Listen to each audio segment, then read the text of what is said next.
mess me up again and I'm locking you out.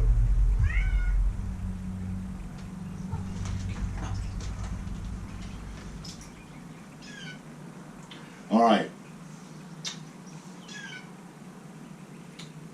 Rainbows and unicorn farts. That's right. Rainbows and unicorn farts. Not every day is rainbows and unicorn farts. Some days suck, and they suck a lot.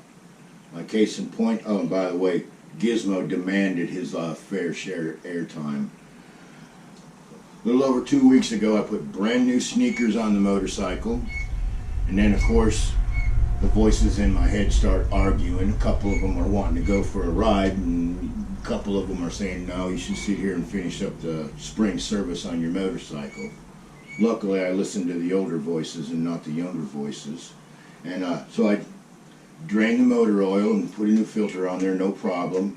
Dropped the gear oil in the transmission because I use gear oil in my transmission. I'm not going to put motor oil in my transmission. I don't care what Harley says. I'm putting gear oil in my gearbox.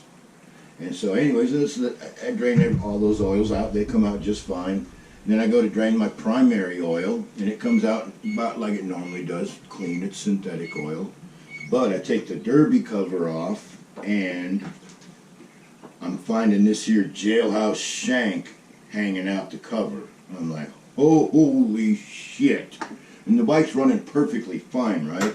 I'm like, damn. And of course, after I take the cover off, I find a bunch more shrapnel in there. And what had happened was my rotor, this collar on the rotor busted loose. And what this collar does is it holds in these washers in there, and it's part of the compensating sprocket.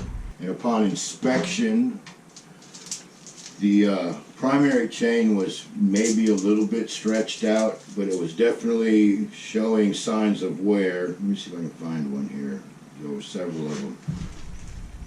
I don't know if the camera will pick that up, but you can see some hairline cracks in some of the rollers.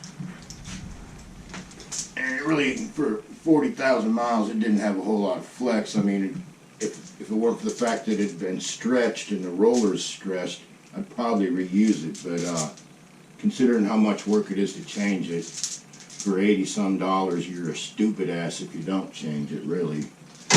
But so with that being said, I had to order the parts. So now I'm sitting there stuck waiting. So I'm thinking, well, I might as well fix my ignition switch, because the last time I was visiting my sister, don't ask me how it happened because I ain't going to explain it, but I had a key mishap, and I ended up having to use the Harley-Davidson master key on my motorcycle to get home.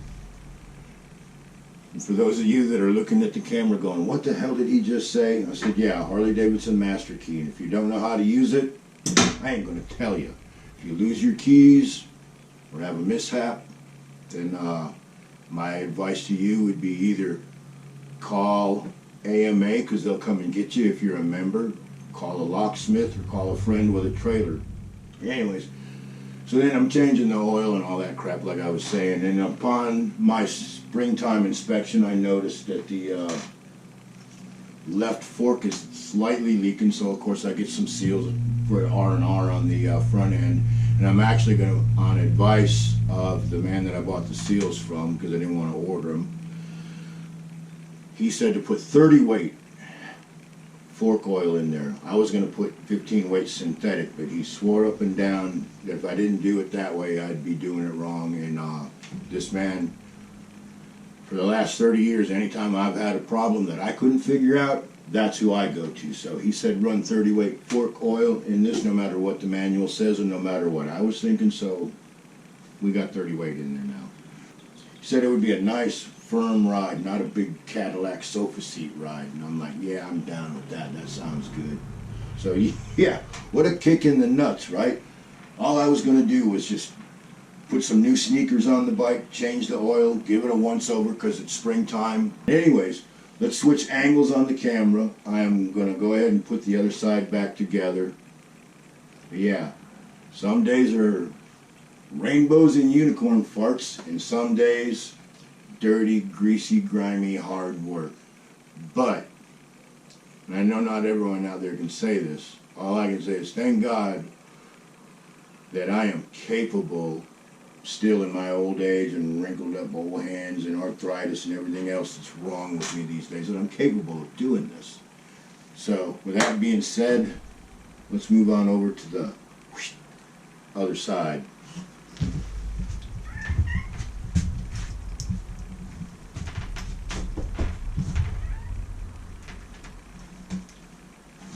So, for those of you that follow the channel, the last time this cat was on the camera, he was about half this size. This is Gizmo.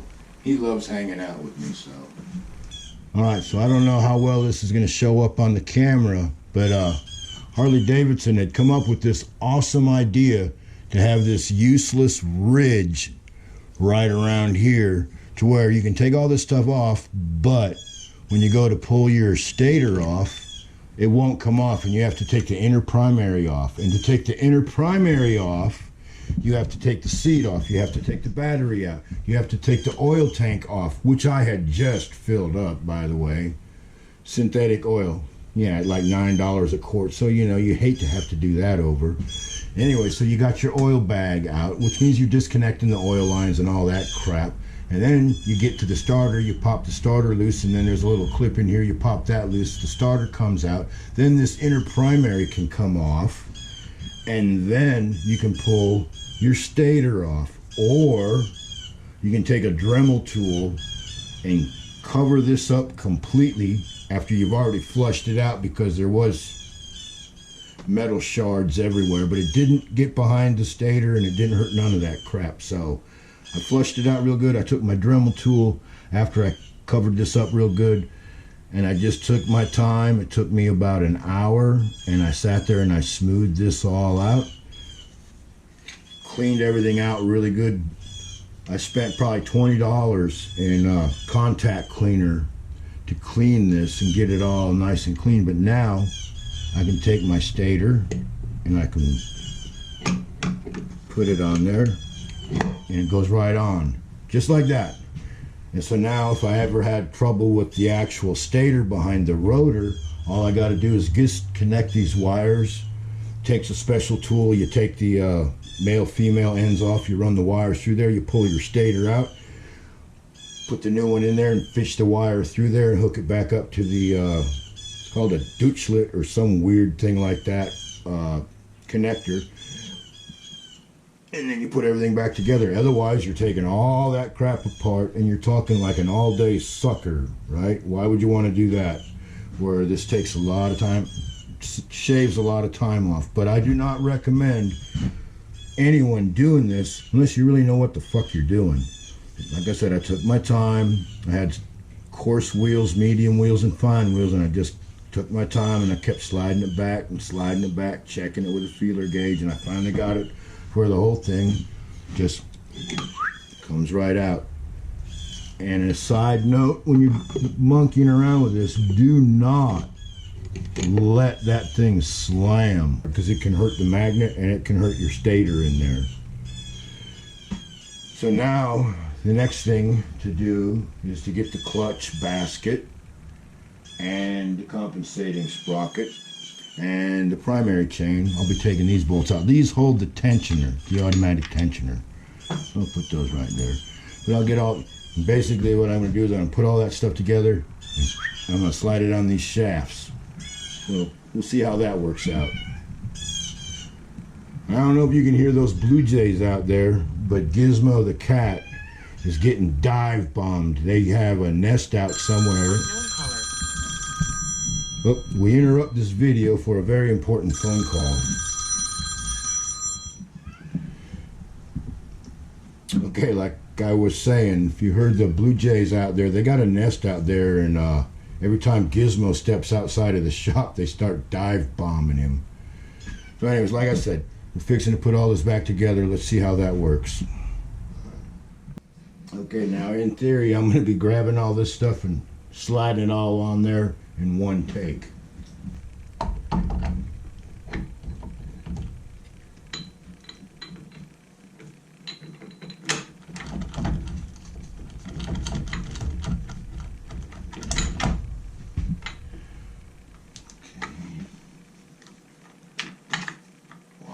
How do you like that? Slid right on there. Amazing. I absolutely amaze myself sometimes. So now what I got to do, this is the automatic tensioner. I got to cut these things loose because I didn't want to lose my little spacers. This is going to go up in there like that. And after I get it in there, then I'm going to cut those things loose, and that'll help keep this thing tight. It's supposed to just as needed ratchet itself back. We'll see. This is a left-handed nut. Don't forget that when you're putting it on and when you're tightening it. For those of you that don't know, it's normally lefty loosey, righty tighty. Well, on this one, it's the opposite.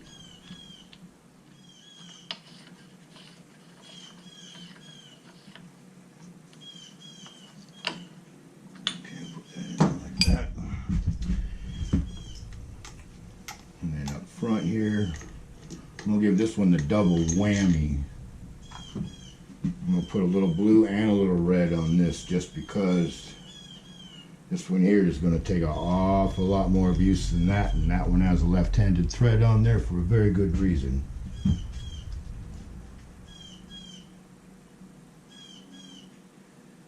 So with that being said, we should be able to get this right up in there like that. There we go.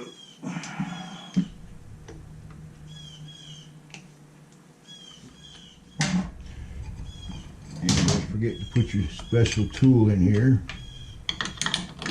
your jam bar. Oops, goes this way. What am I thinking?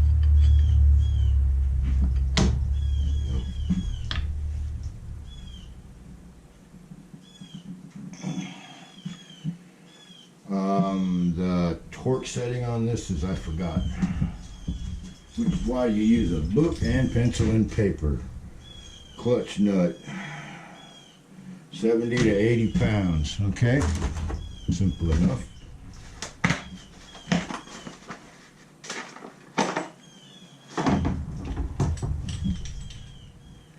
All right, so in theory this here is set at 78 pounds. I'm not going to use the extension on this if I can help it. Get a more accurate reading.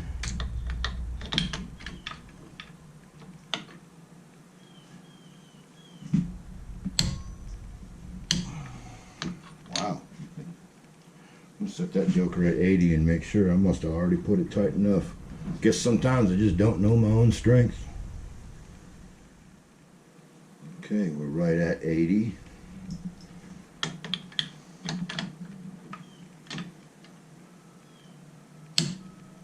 Okay, that's good. That's on 80. Now I do know here on the front that it said to, what it had said was to crank this down at like 65 pounds, and then you back it off, and then you do it again, and then you back it off and do it again. So let's see what this here does according to the directions. I'm going to set this at 65. 65. Okay.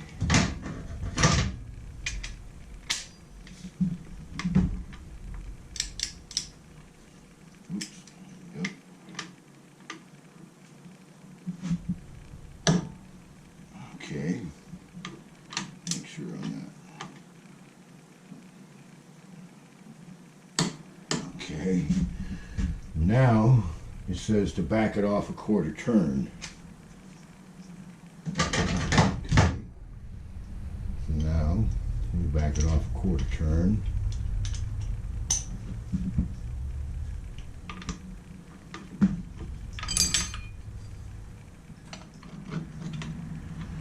Okay, so a quarter turn. Let's see if I can do this. Okay, it's about a quarter turn. It says relighten to 65.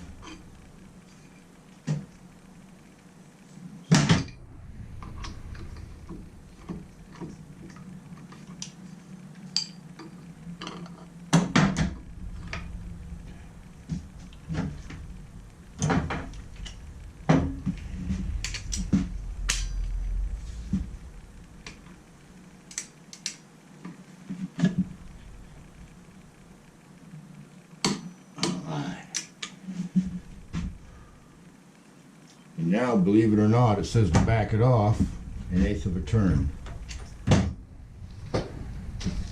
And actually what the book said 90 degrees, which is a 1/4 turn, and then it says 60 to 63 degrees, which is like 1 flat. So watch this.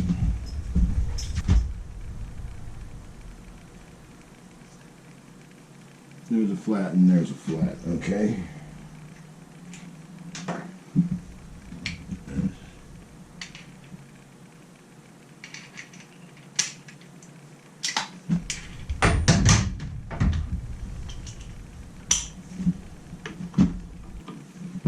Okay, so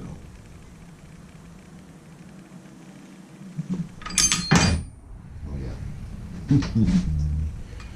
Now we gotta go like that again, right? Alright, there we go. 60 degrees.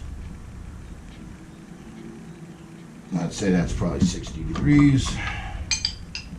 We'll call that good. Both of these have been properly torqued. So now I loosen up my torque wrench and put it back in the box. Well, no, actually I'm going to do it one more time.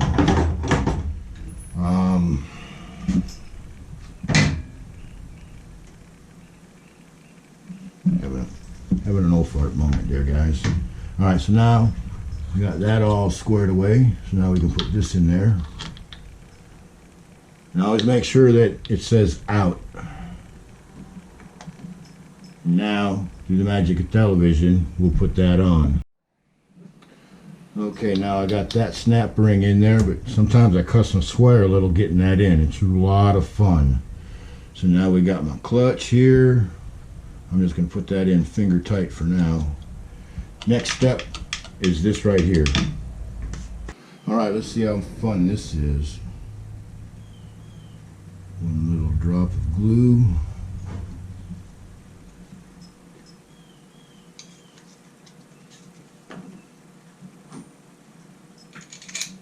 This goes in there like that. And do not forget to put your spacers behind here, or you'll mess everything up.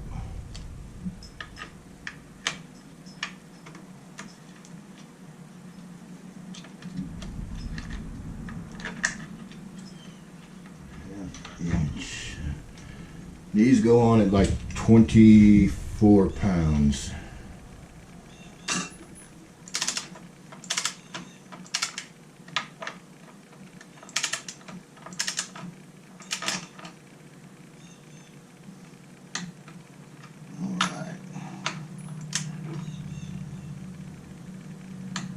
Alright, that's what I was listening for, the click. So we're done with that.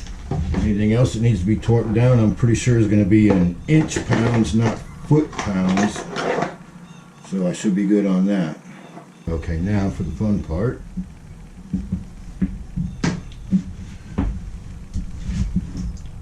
Now we cut that loose.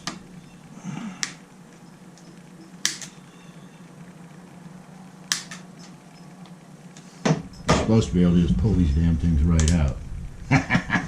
Of course not. Gotta put a little oomph in it, that's all. Oops. Hate it when that happens. There we go. So that's all free and clear.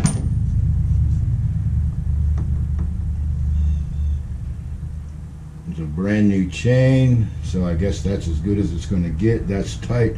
That's supposedly going to self-adjust. We'll see.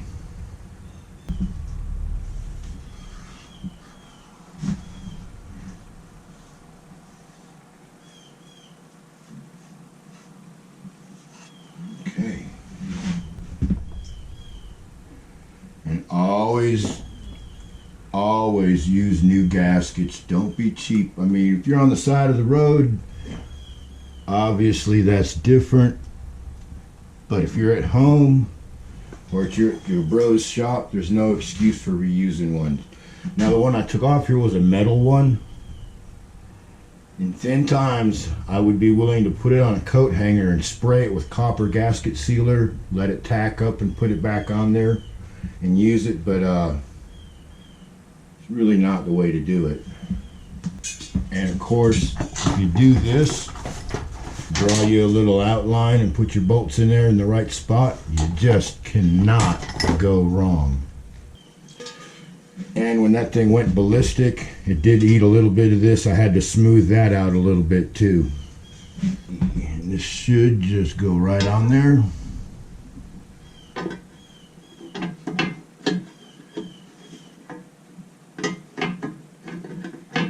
Come on, baby. Come on, baby. Come on. There you go. There you go. Poof, just like that.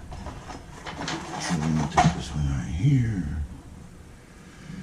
Now I won't be using Loctite on these. I'm going to be using Never Seas.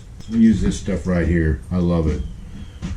I use this, and that way next time I want to take these bolts out, it won't be much of a problem. Because sometimes these things can get kind of stuck in there. Now putting them on, there's no real sequence, but when it comes time to tighten them up, there is a sequence. You want to make sure you do it right or you'll get things all torqued out of shape. Not a good idea. And I just kind of put these in basically finger tight is what I'm doing right now. Alright, the book said 108 inch-pounds to 120. I got it set at 15 inch-pound, 115 inch-pounds. And before I get started, the scheme is this. I got it numbered, so we'll go number 1.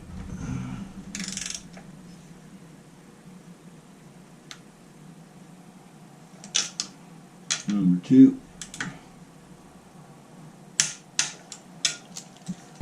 Okay, everything's torqued in there properly. Next thing to do is to adjust this here clutch. And basically, I'm going to have to look it back up in the book, but basically I'm going to turn it down to about right there or so. Maybe turn it a little bit more and then tighten it down. Then I'll adjust the cable, and then that will be good. And then I'll put the oil in it and the derby cover on there. I'll put the fuse back in it, and we'll blast this thing off and see what happens. Alright, so now it's time to adjust the clutch. What you do here is you take your Allen key and you put that in there until it lightly seats. Don't jam it in there. Just when it lightly seats, you squeeze the clutch handle a couple of times. Want to make sure everything's all engaged, right? And it is. So now it's slightly engaged. You take 11/16 and put it on there like that. Now what I want to do is I want to back this out. It says half to a 1-hole turn, so there's a half turn, and there's a 1/4 turn. Now I'm going to tighten this up. Okay, well, get it any tighter and I'll be messing things up, right?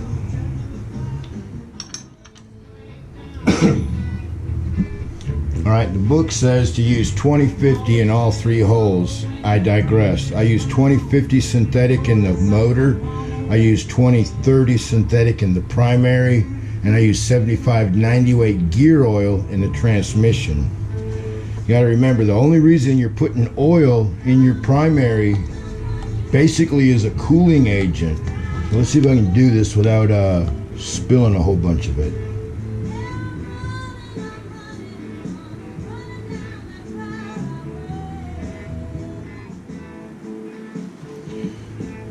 Alright, 1 quart of oil in the primary. Okay. Now it's time to put the cover back on and torque those down to about 85 inch-pounds. And of course, with your derby cover, the best way to not lose the screws that go to it is put them in a piece of cardboard. Okay, everything is back together. Time to put the camera on the other side and push the button and see what happens. It's either going to start up and run nice and smooth, or it's going to self-destruct. We'll see. All right, here we go. It's all or nothing. Everything's powered up. Let's see what happens.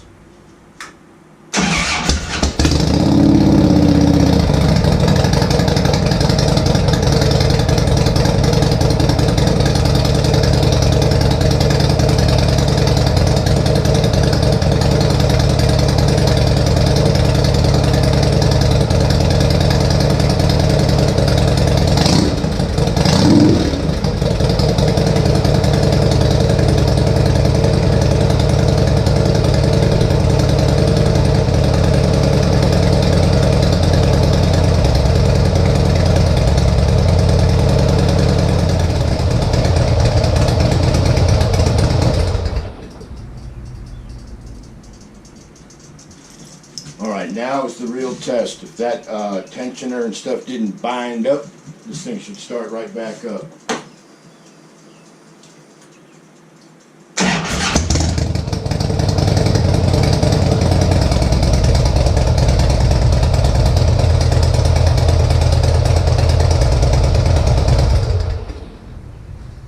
So there we go.